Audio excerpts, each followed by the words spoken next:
என் பேர் மகேஸ்வரி. இங்கே tailoring centre அன்னை தெரசா மகளிர் தையல் பயிற்சி சென்டர் ஆரம்பிச்சிருக்காங்க. அங்கே தையல் பயிற்சி கற்றுக் கொடுக்குறதுக்கு நான் வரேன். இங்கே வந்து 10 to 4 மணி வரைக்கும் தையல் பயிற்சி, 10 to 12 வரைக்கும் ஒரு பேட்ச்சு, 12 to 2 மணி வரைக்கும் ஒரு பேட்ச்சு, 2 to 4 மணி வரைக்கும் ஒரு பேட்ச்சு.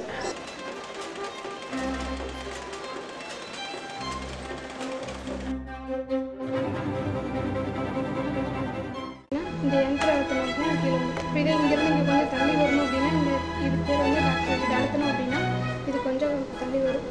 இது என்ன ஸ்கூலு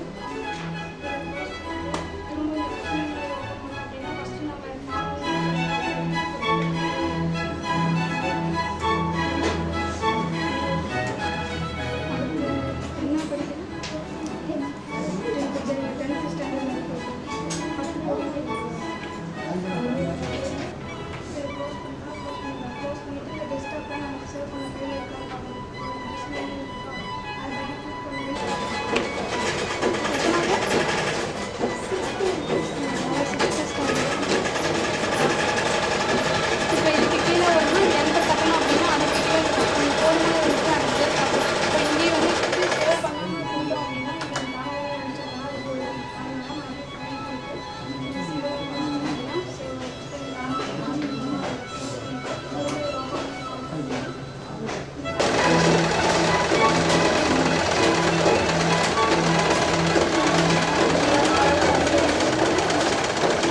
என் பேர் சரஸ்வதிங்க.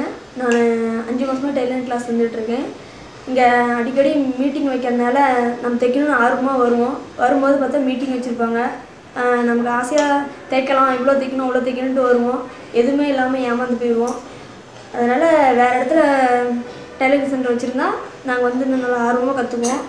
இங்கே இட வசதியும் பற்ற மாட்டேங்குது. இதை விட கொஞ்சம் பெரிய இடமா இருந்தால் நல்லா தைச்சிட்டு திருப்தியாக போகலாம்.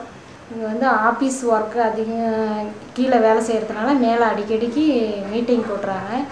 மோட்டிவேஷன் மீட்டிங் போடுறாங்க, ஹெச்ஐவி பற்றி மீட்டிங்கு, அப்புறம் பெண்களுக்கான மீட்டிங்கு, புற்றுநோய் பற்றி, கர்ப்பப்பை பற்றி இதுக்கு அடிக்கடிக்கு மீட்டிங் மேலே வச்சிட்றாங்க.